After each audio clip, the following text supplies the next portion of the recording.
Bienvenido al curso Manejo Emocional en Situaciones de Crisis.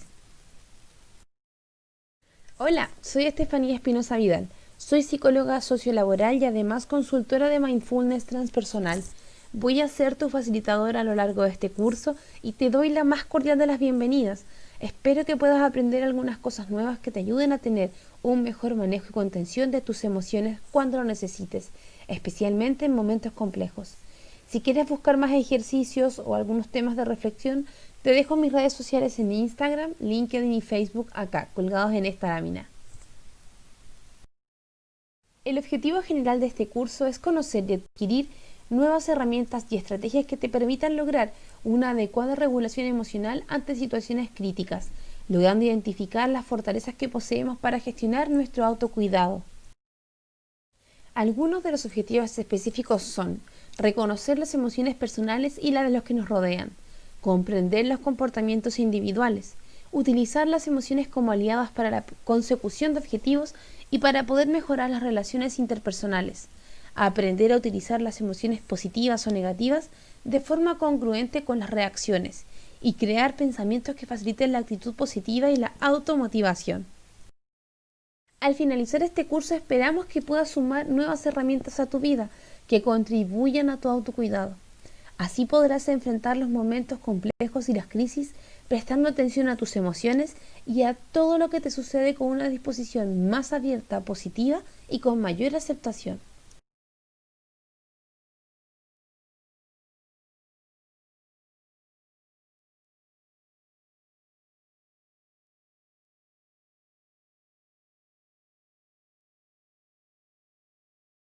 Antes de comenzar, debes saber cuáles son los requisitos para poder aprobar este curso.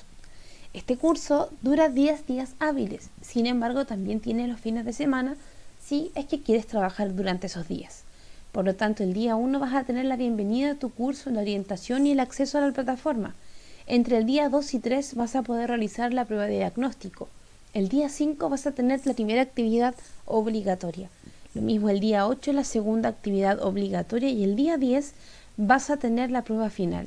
Es entre el día 10 y el día 12, pero que esos últimos 2 días no son días hábiles. De todas formas, este curso en duración máxima tiene 10 días hábiles.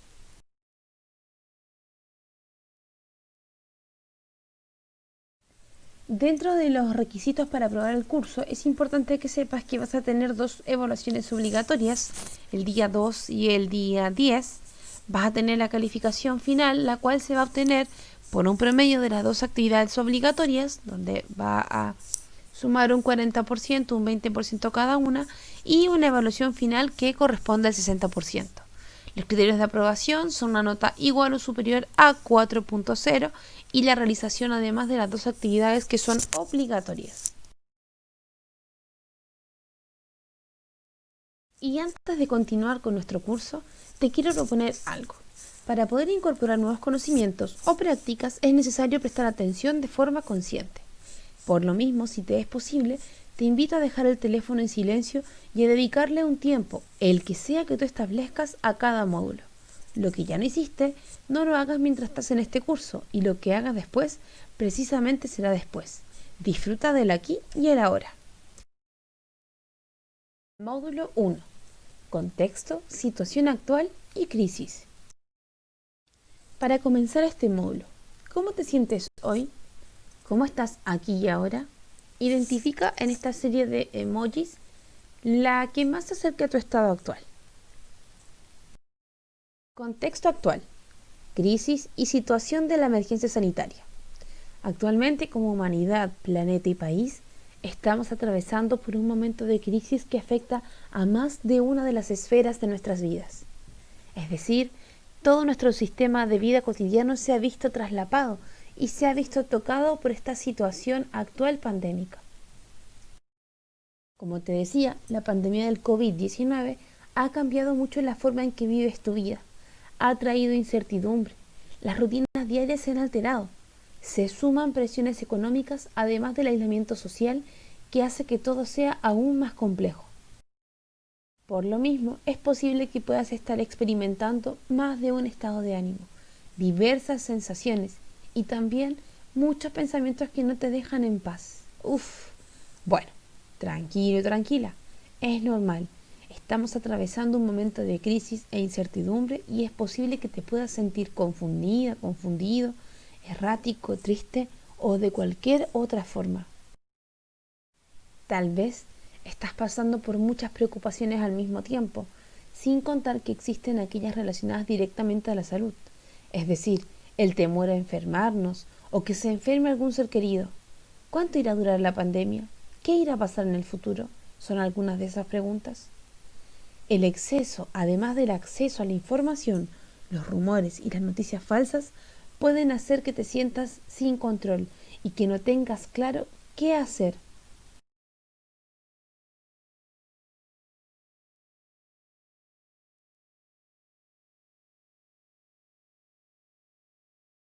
Los expertos han recomendado algunas medidas de afrontamiento ante la pandemia. Lo primero es cuidar tu cuerpo, tratar de dormir, tratar de tener actividad física, comer saludablemente, evitar tabaco, alcohol y drogas, limitar tu tiempo frente a las pantallas, relajarte y cargar la energía. Otra área es cuidar tu mente, tratar de tener una rutina, limitar tu exposición a los medios de comunicación, mantenerte ocupado o ocupada, cultivar tu vida espiritual, establecer prioridades y por último, conectarte con otras personas, formar conexiones, haz algo por otros, presta apoyo en caso de no poder hacerlo. Evidentemente esto excluye a ver a otras personas y visitarse, pero sí es importante poder reconectar a través de los medios de comunicación que tengamos y poder estar acompañándonos. Lectura complementaria. Estimado alumno o alumna, te invitamos a descargar la infografía Lidiar con el estrés durante el brote de 2019 nCoV de la OMS, que se encuentra disponible en la sección de descargables de la plataforma. Texto número 1. Crisis y el impacto en nuestras vidas. La palabra crisis tiene muchas definiciones. Proviene del latino crisis y del griego crisis. La primera acepción es un cambio profundo y de consecuencias importantes en un proceso o una situación o en la manera en que estos son apreciados. Otro también tiene que ver con una situación mala o difícil.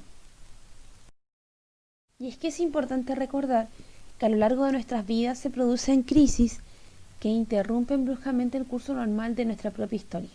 Las crisis pueden ser de dos tipos: del desarrollo, es decir, que son previsibles, ineludibles al paso del tiempo y a la consecución de etapas vitales, o circunstanciales o accidentales, que son sobrevenidas e inesperadas. Ambos tipos de crisis tienen en común que interrumpen nuestra trayectoria vital, generando cambios en nuestro equilibrio emocional y de vida. La palabra crisis viene del griego crisis, y a su vez este del verbo krinein, que equivale a separar o decidir. En nuestro idioma posee varios significados. Puede ser un súbito cambio o alteración de gran importancia en el desarrollo o progreso de algún hecho o acontecimiento, y esta alteración puede ser física o metafórica. Las situaciones de crisis normalmente nos llevan a experimentar diversos sentimientos, como miedo, incertidumbre, angustia y ansiedad, entre muchas otras cosas que a nivel físico suelen manifestarse con un mayor nivel de alerta, palpitaciones, dolores de cabeza, dificultad para respirar, insomnio, entre otras. Entonces podríamos definir dos tipos de crisis. Las primeras, que son aquellas crisis del desarrollo, son predecibles y sobrevienen cuando una persona va cumpliendo etapas en su vida, desde la niñez hasta la senectud. Presentan una conducta indiferenciada y marcan un trastorno en el área intelectual y afectiva. Algunos ejemplos de estos tipos de crisis pueden ser la crisis del nacimiento en la infancia, crisis de la pubertad y adolescencia, de la primera juventud, de nuestra edad media, ¿cierto? Y la tercera edad. Por otra parte, los otros tipos de crisis son aquellas crisis que se refieren a algo circunstancial, que son inesperadas, accidentales y dependen sobre todo de factores ambientales. Abarcan una alteración psíquica y de la conducta ante la pérdida o amenaza, o también de pérdida de los aportes básicos, ya sea en cuanto a lo físico, psicosocial, socioculturales, en las cuales están interrelacionadas entre sí. Algunos de ejemplos de este tipo de crisis pueden ser separaciones, pérdidas, muertes, enfermedades corporales, desempleo, trabajo nuevo, fracaso económico, violaciones, incendio. etcétera.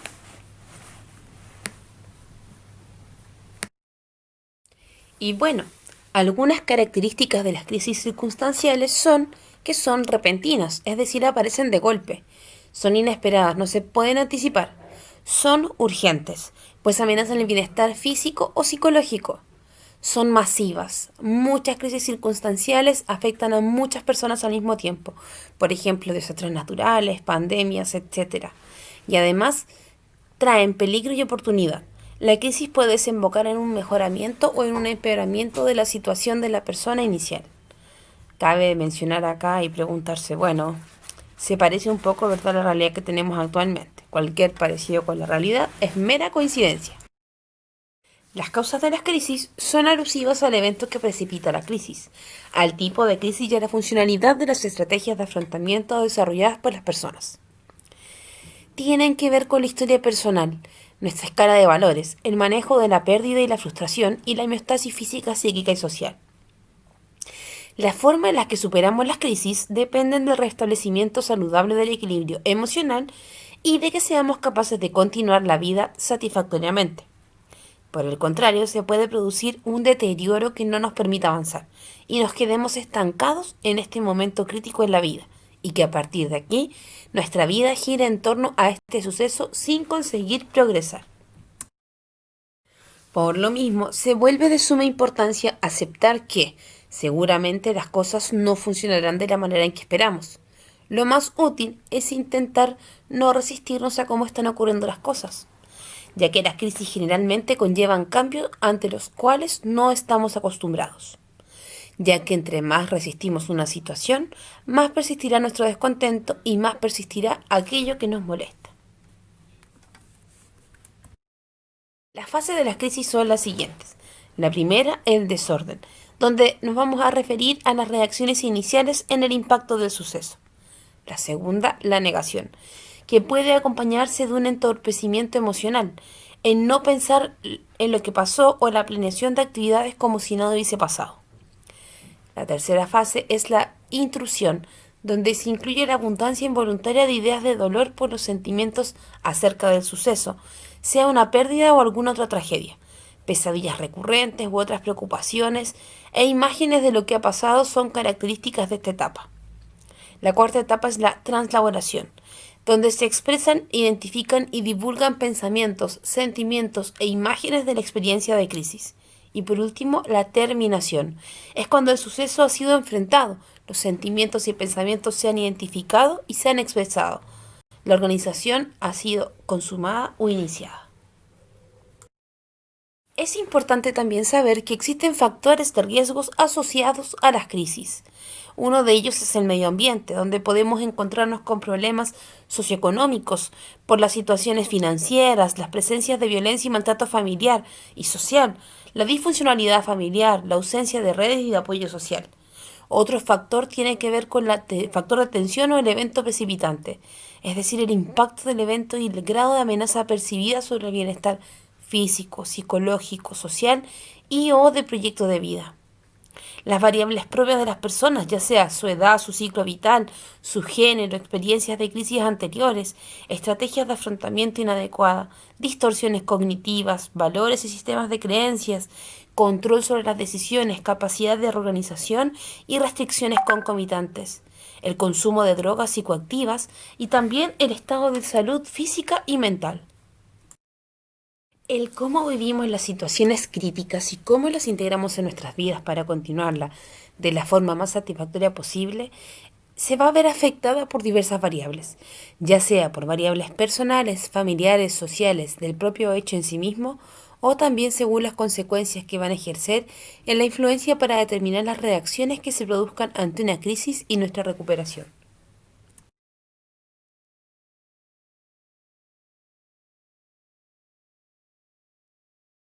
Para algunos autores como Slaikio, en 1996, plantean que el estado de crisis surge de un evento precipitante que genera impacto emocional e implica una desorganización y desequilibrio en las personas. Sin embargo, este evento crítico está limitado en el tiempo, sigue patrones sucesivos de desarrollo a través de diversas etapas. y tiene el potencial de resolución hacia niveles de funcionamiento más altos y bajos, generando crecimiento o deterioro según sea el caso.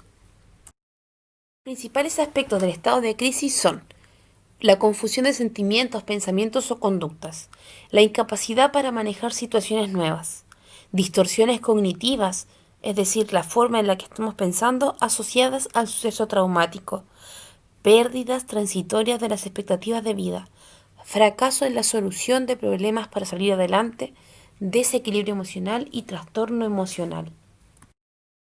Signos y síntomas de las crisis. Algunos signos que nos podemos encontrar durante una crisis pueden ser la desorganización mental, la confusión y trastornos del estado de crisis que pueden afectar diversos aspectos de la vida de una persona y al mismo tiempo sentimientos, pensamientos, conductas, relaciones sociales y funcionamiento físico. Algunos de los síntomas que podemos experimentar las personas ante una crisis nos encontramos con cambios en la conducta, ya sea más agresiva, impulsiva, hiperactiva, actos vulgares o indecentes. Cambios en nuestro estado emocional, sentimientos de confusión, cansancio, agotamiento, culpa, desamparo, enajenación, ira, irritabilidad, miedo, tristeza, depresión, pesadillas, angustia, ansiedad, pánico, tensión mental, indecisión, falta de confianza y sentimientos de inadecuación. Vulnerabilidad al llanto con explosiones de lágrimas. Dificultades para pensar, falta de concentración, pensamiento de túnel. Dificultad para poder tomar decisiones e ideas o acciones autodestructivas. Síntomas físicos dados en enfermedades, dolores psicosomáticos, faltas de sueño, insomnio, problemas del dormir, dolores de cabeza, indigestión, falta de apetito, etc. Desorganización del funcionamiento en sus relaciones laborales, familiares y sociales.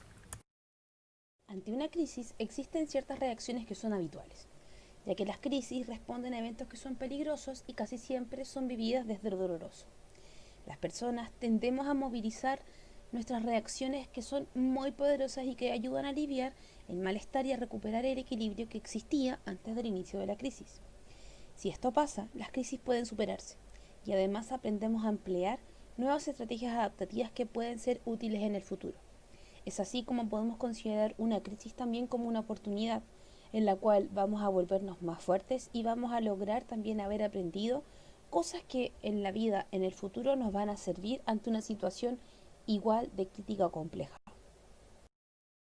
Y es que es importante recordar que los eventos traumáticos nos producen cambios en el mundo, ya sea de forma interna y también externa.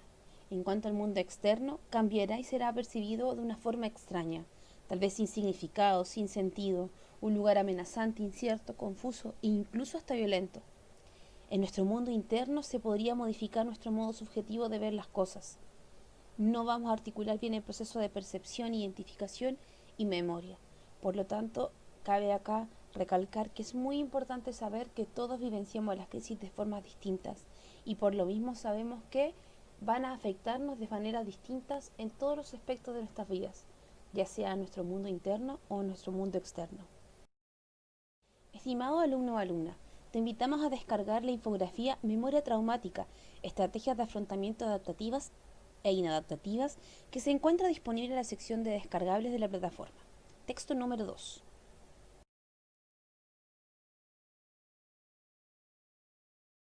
Y bueno, como pudimos revisar, las crisis son eventos puntuales y por lo mismo se pueden integrar a nuestra historia de la vida.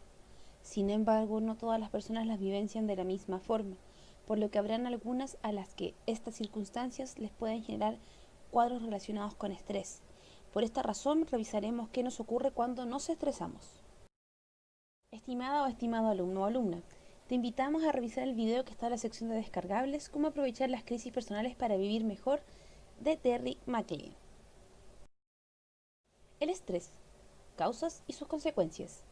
Responda a las siguientes preguntas. ¿Qué es el estrés? ¿Es bueno o es malo tener estrés? ¿Qué opinas?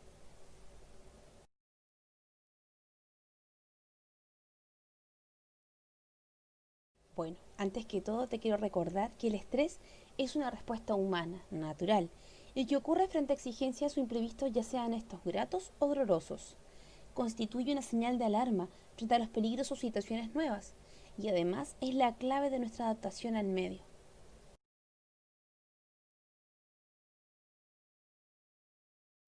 Y es que tu cuerpo está preparado para reaccionar ante el estrés. De este modo se activan áreas de tu cuerpo para reaccionar contra las amenazas de los depredadores y otros agresores. Y aunque es poco probable que hoy día te encuentres ante amenazas que sean de depredadores u otro tipo de agresores, esto no significa que la vida no pueda causarnos estrés. De hecho, todo lo contrario, esta vida rápida que hoy día además estamos viviendo en medio de una crisis, por supuesto que puede producirnos y nos produce estrés.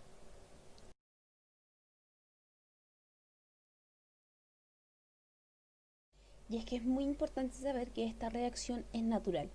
Por lo mismo, no es bueno ni malo tener estrés. Es una reacción natural que se da en respuesta a alguna situación desafiante, impactante a nivel físico y o emocional. Es una reacción de activación del organismo completo frente a estresores, es decir, a todo aquello que se puede evaluar como una demanda, amenaza o daño. La respuesta al estrés activa el mecanismo de supervivencia, de lucha o escape y se activa por sensación de amenaza física. Le dice al cerebro y al cuerpo que entra en un estado de alerta. Nos protege del peligro, por lo tanto es adaptativa. Y este mecanismo se ha heredado. Está a la base de nuestra respuesta al estrés.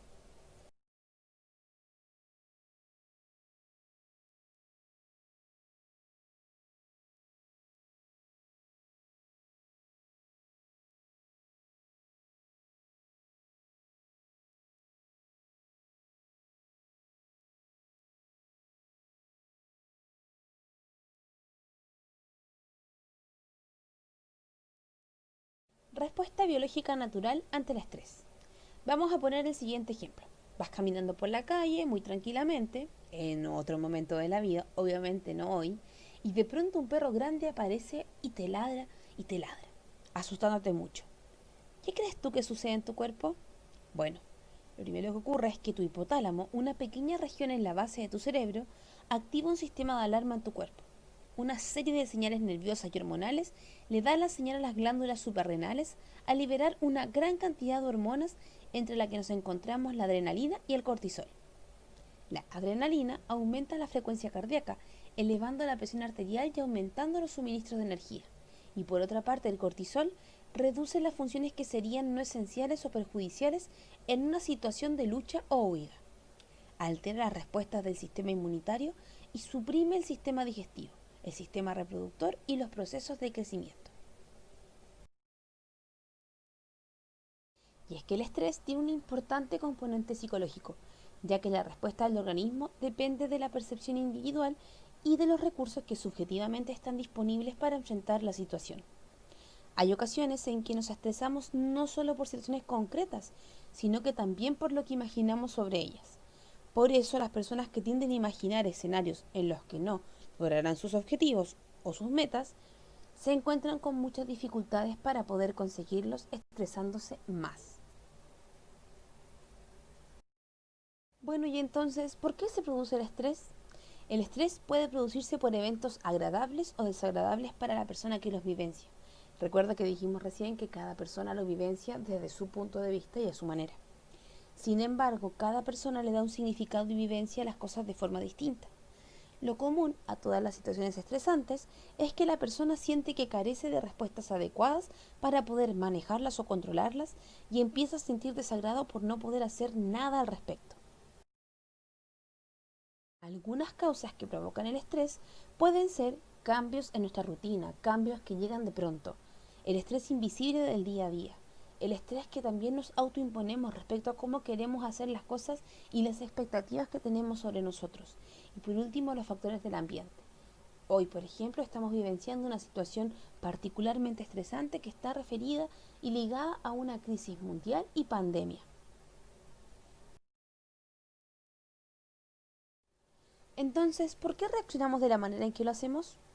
Es importante recordar que nuestras reacciones son diferentes en general y la forma en la que reaccionamos en gran medida está afectada por los siguientes factores. El primero es la genética, que controla la respuesta del estrés, manteniéndonos en un nivel emocional bastante estable y que ocasionalmente da la orden para preparar el cuerpo para luchar o escapar.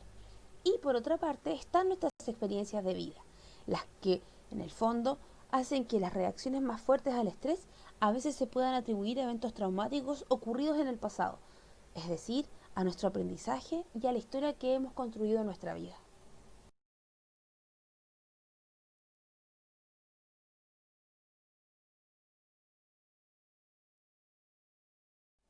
Algunos acontecimientos que pueden generarnos estrés pueden ser situaciones como un matrimonio o un divorcio, embarazo, cambio de trabajo, horarios, jefes o despidos, discusiones, reuniones familiares, vacaciones, jubilación, problemas sexuales, cambio de residencia, entre otros.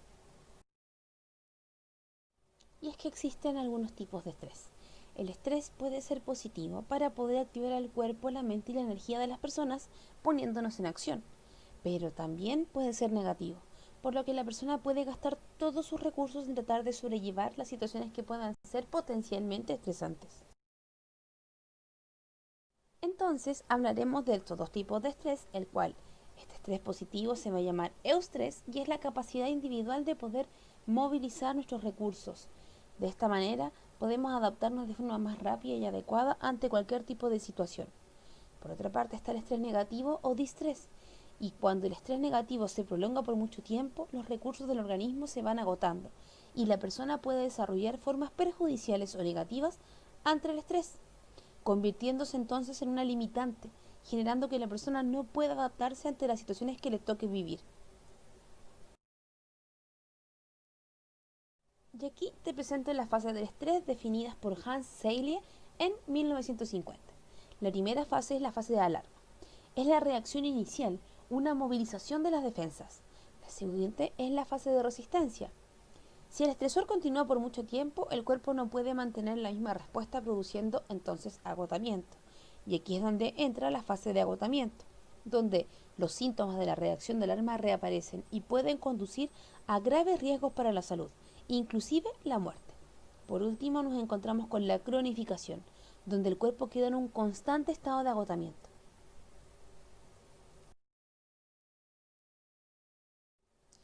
Cabe entonces a poder ahondar en este estrés negativo o distrés, que es el que nos genera más problemas. Este estrés se genera si esta situación de estrés no somos capaces de controlarla y se prolonga en el tiempo. Es cuando se entra en este estado de resistencia y las personas empiezan a tener una sensación de disconfort, tensión muscular, palpitaciones, sensaciones físicas y emocionales. El problema es que si continúa el estresor, se llega al estado de agotamiento con posibles alteraciones funcionales y también orgánicas. Son aquellas llamadas enfermedades de adaptación, que son características de este estrés negativo o el distrés.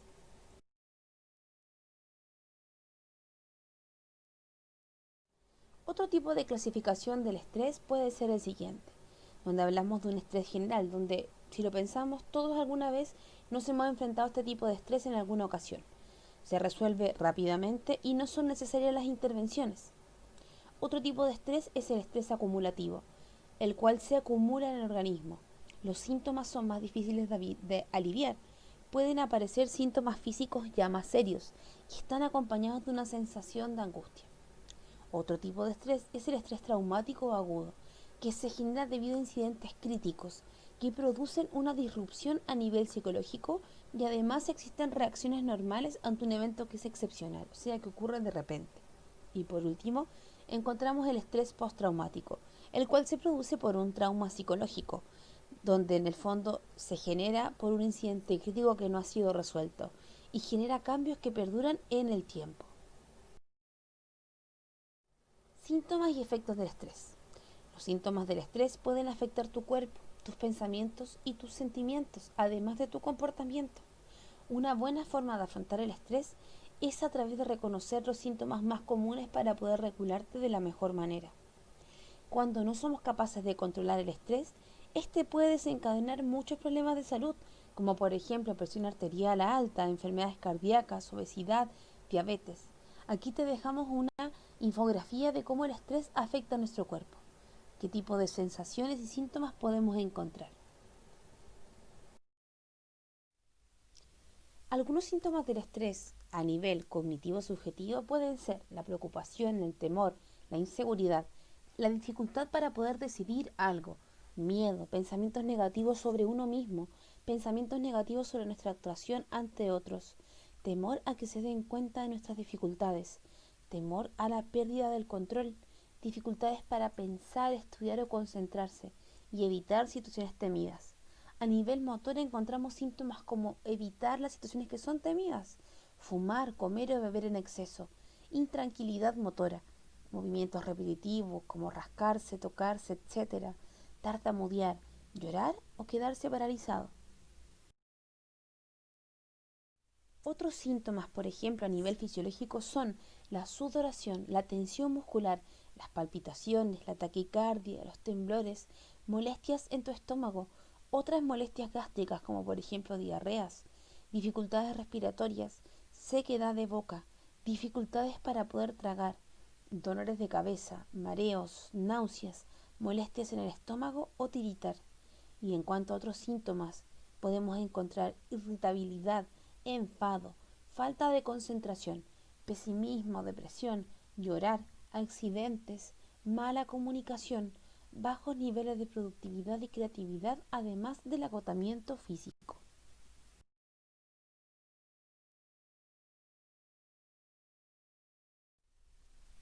A veces la respuesta natural ante el estrés puede descontrolarse. Cuando el cuerpo reacciona ante el estrés, se desencadenan una serie de procesos internos que vuelven a la normalidad cuando la amenaza ya ha pasado.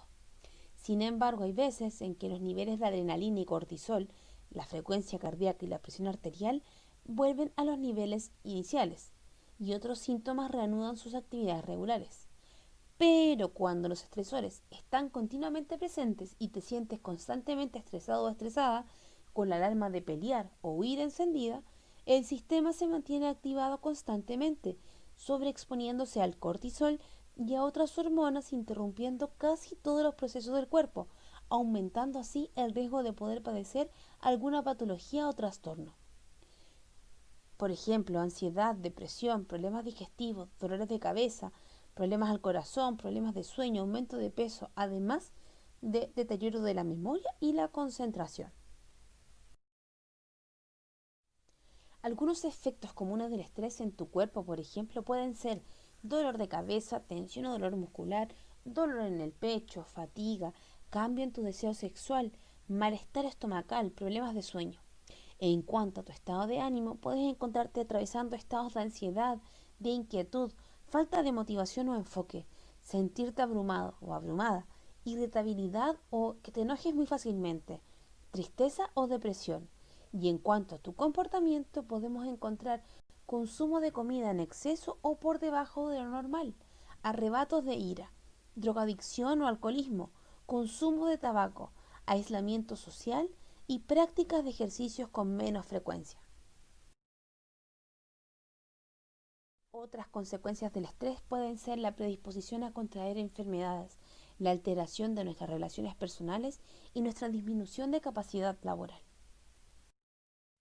Al ser este un curso relativo a la contención de situaciones de crisis y de regulación emocional, es importante poder entender algunos conceptos que están relacionados con elementos que pueden desencadenar crisis y estrés. A esto nos referimos con aquellos factores que están asociados a esta situación. Si lo piensas, la situación actual en la que estamos viviendo es una situación de crisis en muchos niveles. Esto puede producirnos estrés. Sin embargo, es importante recordar que este estrés, el estrés en sí mismo, siempre va a existir y por eso es importante poder identificar y fortalecer nuestras herramientas para poder regularnos ante situaciones que puedan ser potencialmente críticas y estresantes. Es decir, si tú te pones a pensar, antes de que ocurriera todo esto, probablemente ya sentías algún grado de estrés en tu vida. Tal vez no, lo cual hubiese sido muy bueno, pero de lo contrario sí. Y ahora, ante esta situación, solo se ha sumado más estrés a tu vida. Y es que nos encontramos con factores que son de riesgos o factores que son protectores. Los factores que son de riesgo son todas las características, variables o sucesos que si están presentes para un individuo dado, hace más probable que este individuo vea afectada su salud mental. Los factores protectores, por otra parte, son toda característica o variable que altera la respuesta de un sujeto determinado ante un suceso del entorno, de forma que se reduzca la probabilidad de verse afectada su salud mental. En este sentido, los factores protectores y de riesgo también podemos encontrarlos en el trabajo. En el ámbito laboral, nos encontramos con los factores psicosociales, que son entendidos como aquellas situaciones y condiciones del trabajo que se relacionan con el tipo de organización, el contenido del trabajo y la ejecución de la tarea, los cuales tienen la capacidad de afectar en forma positiva o negativa el bienestar y la salud física, psíquica o social del trabajador y sus condiciones de trabajo. Es importante considerar que cuando un factor tiene la capacidad de afectar en forma negativa, estaríamos hablando de un riesgo psicosocial. Y es que estos factores psicosociales pueden ser factores protectores o de riesgo para nuestra salud mental. Cuando los factores psicosociales se evidencian como elementos protectores, podemos encontrar bienestar para los trabajadores y las trabajadoras, lo que aumenta nuestro rendimiento laboral, nuestra capacidad de concentración y nuestra calidad del trabajo y de vida laboral. Pero por otra parte, cuando estos factores psicosociales se configuran como elementos de riesgos, significan un riesgo para nuestra salud, los cuales están relacionados al ausentismo, la baja motivación y además el desempeño. Entonces, detengámonos un instante aquí. ¿Puedes identificar factores protectores y de riesgo en tu vida cotidiana, ya sea en tu trabajo o en tu hogar? Ya te comentaba anteriormente que cuando estos factores psicosociales están asociados a los riesgos, van a tener unos efectos importantes en las personas. El primer efecto es sobre la salud física de los y las trabajadoras. El segundo es sobre la salud psicológica de los y las trabajadoras. Pero por último también sobre los resultados del trabajo y la propia organización. Es decir, el ambiente de trabajo se puede ver afectado gracias a estos factores de riesgo. Y es que en cuanto a los efectos sobre la salud física de los y las trabajadoras, podemos observar activaciones hormonales y estimulaciones nerviosas, el aumento de la presión arterial, enfermedades cardiovasculares, tensiones musculares, trastornos musculoesqueléticos, trastornos del sueño, trastornos psicosomáticos, médicos de distintos tipos, entre otros. En cuanto a los efectos sobre la salud psicológica de los trabajadores y las trabajadoras, podemos encontrarnos con situaciones como las depresiones, el burnout, las conductas relacionadas con la salud, es decir, tabaquismo, mayor consumo de alcohol y drogas, además del sedentarismo y la falta de participación social. Y por último, en los efectos sobre los resultados del trabajo y sobre la propia organización, nos encontramos como situaciones relacionadas con el ausentismo laboral, el aumento de licencias médicas, el incremento en la siniestralidad o accidentes de trabajo, el presentismo, que significa que uno va al trabajo pero realmente no está ahí, la falta de cooperación, además del sabotaje a la organización. Estimado alumno o alumna, te invitamos a descargar el artículo Modelo de Intervención de Riesgos Psicosociales en la Red Asistencial de Salud que se encuentra disponible en la sección de descargables de la plataforma. Texto número 3. Y bueno, dentro de los factores de riesgo psicosocial nos podemos encontrar con elementos como la doble presencia y la conciliación del trabajo y la familia. Hoy por hoy, ambos están significando una gran carga de estrés para todas las personas que trabajan y deben conciliar esto con su familia. Debido a la situación pandémica, mucha gente ha tenido que quedarse en su casa trabajando, lo que ha significado tener que lidiar no solamente con el trabajo y las nuevas formas de realizarlo, sino que también con la familia, el trabajo doméstico y las obligaciones o preocupaciones que tenemos sobre nuestra vida y el futuro.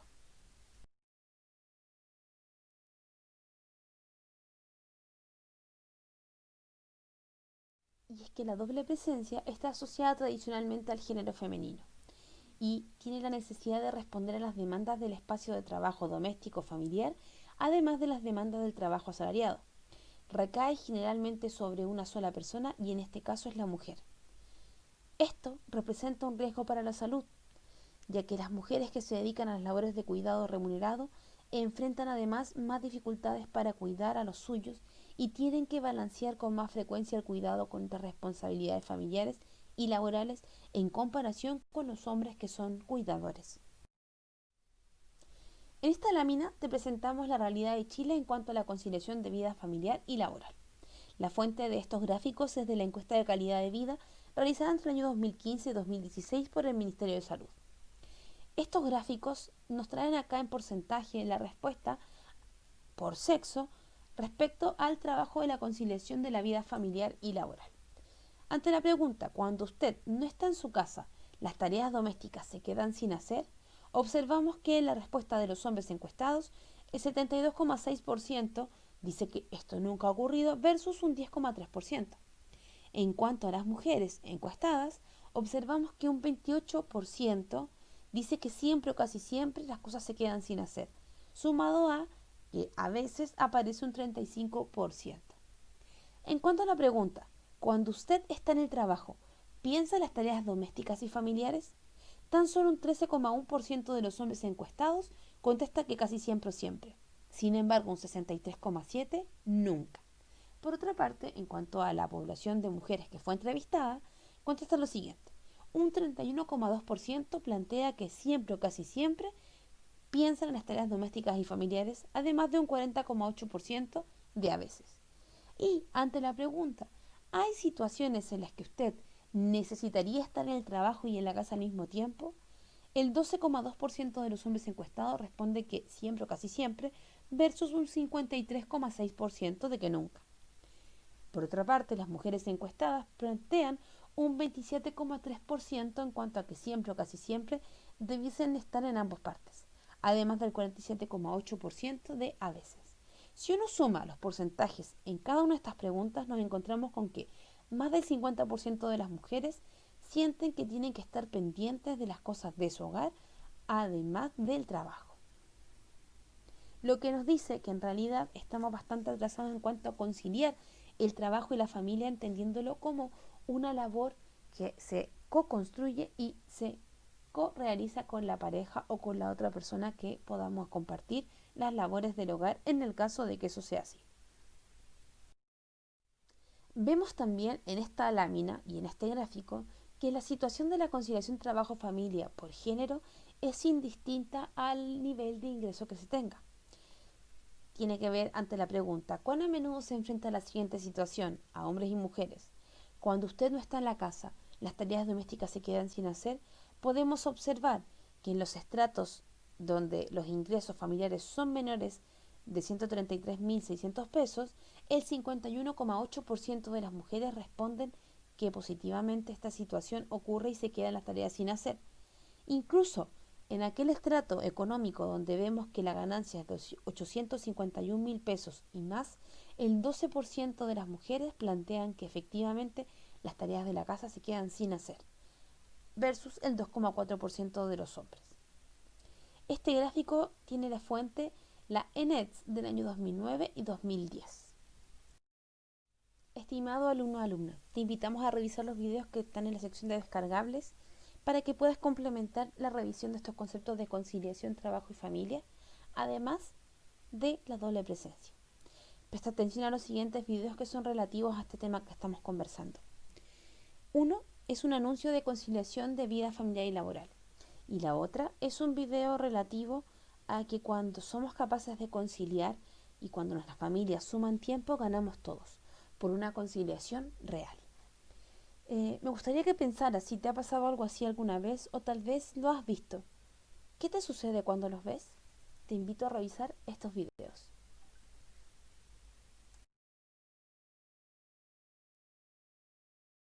Y bueno, con los gráficos que pudiste ver, además de los videos que te recomendamos, es importante conocer la realidad chilena. La verdad es que la conciliación del trabajo y la familia afecta a ambos géneros, pero es mayor en el caso de las mujeres. Además, esto es acentuado cuando la mujer se encuentra en el tramo de ingresos más bajos.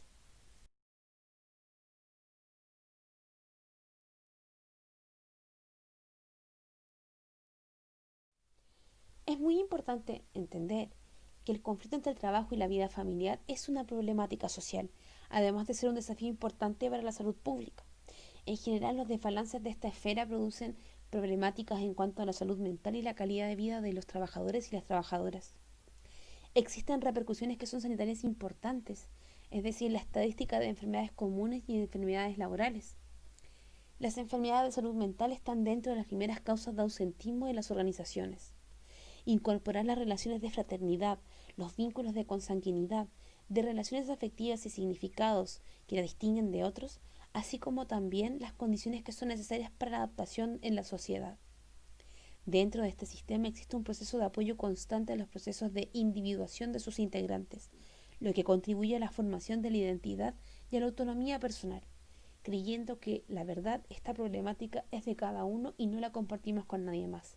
Por eso es importante poder conversarlas y plantearlas constantemente. Y esta conciliación del trabajo-familia trae repercusiones si no somos capaces de poder equilibrarla.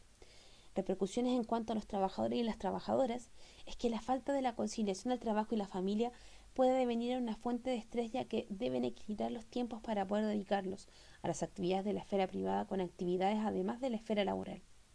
Esto genera repercusiones negativas no solamente sobre la salud mental, sino que también sobre la salud física, así como sobre la calidad de vida y la forma en cómo las personas realizan su trabajo.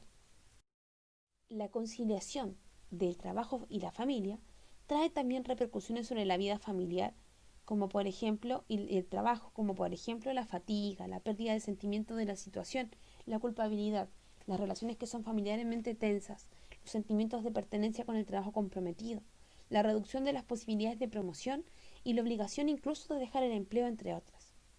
En cuanto a las repercusiones de la salud mental, podemos observar un grado elevado de ansiedad, de irritabilidad, estrés, problemas de humor y dependencias de alcohol y las drogas. El estrés sobre la salud física aumenta la tensión muscular, generando una mayor vasoconstricción arterial y una disminución de las capacidades de reparación de los tejidos, por lo cual la persona podría generar una mayor susceptibilidad a desarrollar una patología musculoesquelética. Y es que también el ambiente familiar y social de una persona juega un rol importante en la calidad de la conciliación. Las variables más influyentes se relacionan con la presencia de un cónyuge en relación con su grado de implicación o disponibilidad o su apoyo en la conciliación del trabajo y la familia. Es decir, donde podemos encontrar familias que no son monoparentales, sino que son biparentales, y donde una persona se lleva el peso por sobre la otra sin compartir las actividades y las acciones relacionadas a la conciliación de este trabajo de la familia. A esto se refiere con la cocrianza y la corresponsabilidad dentro del hogar. El nivel de ingresos familiares, la presencia de ambos cónyuges que trabajan, el apoyo logístico familiar, la presencia de apoyo de un familiar directo o ampliado, el aumento de las actividades de mujeres jefas de familia que además son monoparentales.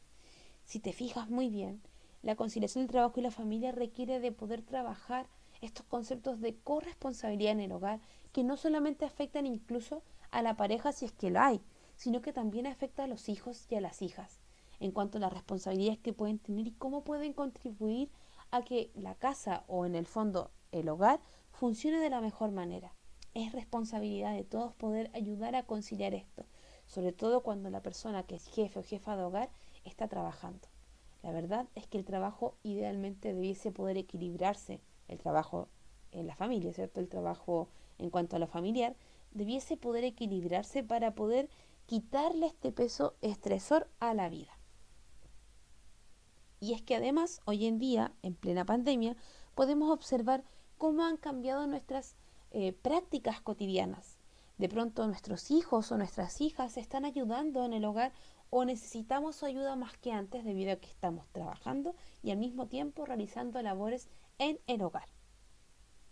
Te dejo ese tema para que reflexiones respecto a la cocrianza, a la corresponsabilidad en el hogar, además.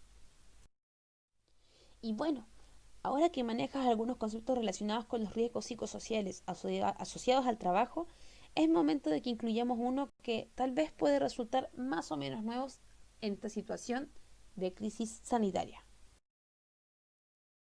Y es que claro, en base al contexto actual, es posible que ya existan muchos cambios en tu rutina. Un nuevo cambio en la forma en la cual estamos trabajando, es decir, con la modalidad de teletrabajo, que en sí no tiene nada de nuevo en el mundo, pero que sin embargo es posible que por primera vez estés experimentando esta forma de trabajar. Para la Organización Internacional del Trabajo, la OIT, el teletrabajo es trabajo que se desarrolla fuera de las dependencias del empleador a través de sistemas de tecnología y de información y de comunicación. Es decir, es un trabajo desarrollado desde el hogar y se entiende como una forma flexible de organización del trabajo. Y es que la investigación Teletrabajo en Chile del año 2006 de Salazar, Cristian y Caro plantea lo siguiente: el teletrabajo consiste en el desempeño de que éste sea fuera del espacio habitual durante una parte importante de su horario laboral, pudiendo realizarse a tiempo parcial o completo. El teletrabajo engloba una amplia gama de actividades y requiere el uso frecuente de TICs para el contacto entre el trabajador y la institución. Y por último, puede ser realizado por cualquier persona independiente de su género, edad y condición física. En las láminas que vienen a continuación te mostramos algunos efectos del teletrabajo por nivel. En cuanto al nivel individual y en las categorías de la distribución y el uso del tiempo, la conciliación laboral y familiar, la modalidad del teletrabajo, el compromiso laboral, la calidad de vida, y para quienes no son teletrabajadores, se observan potenciales ventajas. En cuanto a la distribución y el uso del tiempo, observamos que existe mayor autonomía para gestionar el tiempo y se genera una reducción de tiempos y costos en cuanto a los desplazamientos. Respecto a las desventajas potenciales, observamos que existe en ocasiones una extensión desmedida de la jornada laboral, la dificultad al acceso a la actualización profesional. En la categoría de conciliación laboral y familiar, vemos que en cuanto a las ventajas potenciales encontramos un aumento de la conciliación y ausencia del conflicto. Sin embargo, en cuanto a las desventajas, observamos una superposición de tareas laborales y domésticas. Respecto a la categoría de modalidad de teletrabajo, en cuanto a las ventajas, observamos una disminución del estrés y ahorros monetarios. En cuanto a las desventajas, un aislamiento profesional y aumento del trabajo. En la categoría de compromiso laboral, observamos que puede mejorar si se asocia con autonomía y planificación, pero como una desventaja puede disminuir el compromiso laboral. En cuanto a la categoría de la calidad de vida, observamos que como ventaja aumenta la calidad de vida, pero como desventaja existe una protección social complicada. Y para quienes no son teletrabajadores, ven esta opción, en cuanto a ventajas, como una oportunidad de teletrabajar en el futuro. Pero, como una desventaja, aquellos beneficios del teletrabajo son percibidos como inequitativos, es decir, solamente para algunos y no para todos. A nivel organizacional, en la categoría de retención laboral, algunas ventajas potenciales que observamos son la reducción de costes en infraestructura. En cuanto a las desventajas, es que existen cambios organizativos importantes en cuanto al cambio de la gestión. Es decir, el trabajo se va a realizar de forma distinta y necesitamos personas que gestionen esto de la mejor manera. En cuanto a la categoría de reclutamiento de empleados, existen ventajas potenciales ya que podrían existir profesionales que son más cualificados y no se observan desventajas potenciales. En cuanto al compromiso organizacional, observamos que existe como ventaja el aumento de la satisfacción de la plantilla que opta por el teletrabajo. Sin embargo, una relación negativa con el compromiso de los servicios públicos. En cuanto a la productividad, vemos un aumento de productividad, pero vemos en cuanto a las desventajas posibles conflictos laborales. En cuanto a las tecnologías y las comunicaciones, vemos como ventaja el acceso al mercado globalizado, pero como desventaja potencial la confidencialidad y la seguridad de los datos. En cuanto a la categoría de modernización, observamos una imagen de innovación en cuanto al teletrabajo y no se observan desventajas potenciales.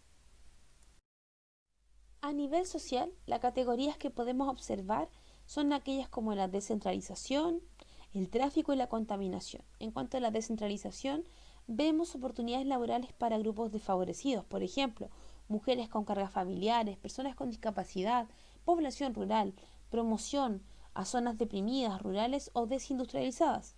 En cuanto al tráfico, vemos también una disminución del tráfico y una reducción de la contaminación. Como desventajas potenciales, observamos el replanteamiento de gran parte de las pautas y los modelos sociales y ámbitos de referencia, además de las relaciones humanas.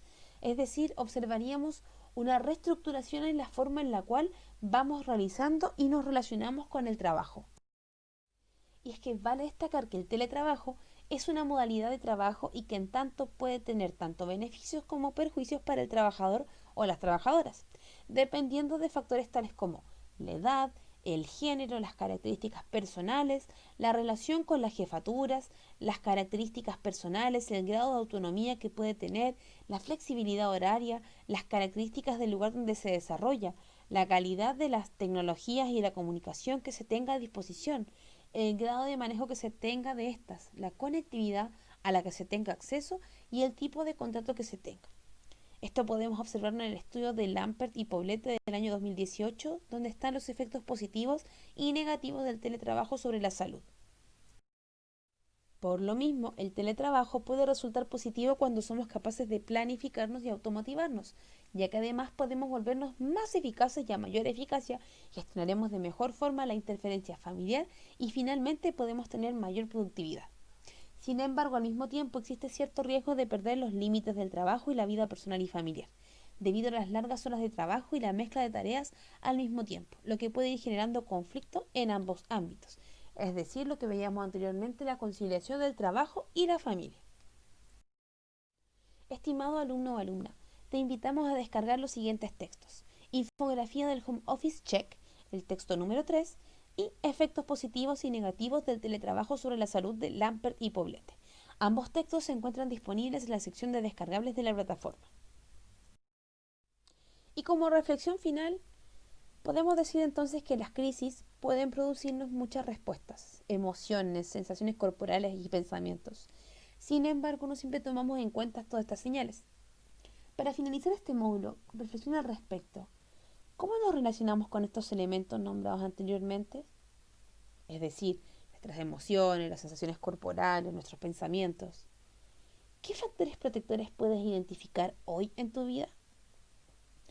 ¿Qué haces cuando te sientes amenazado o amenazada ante una crisis?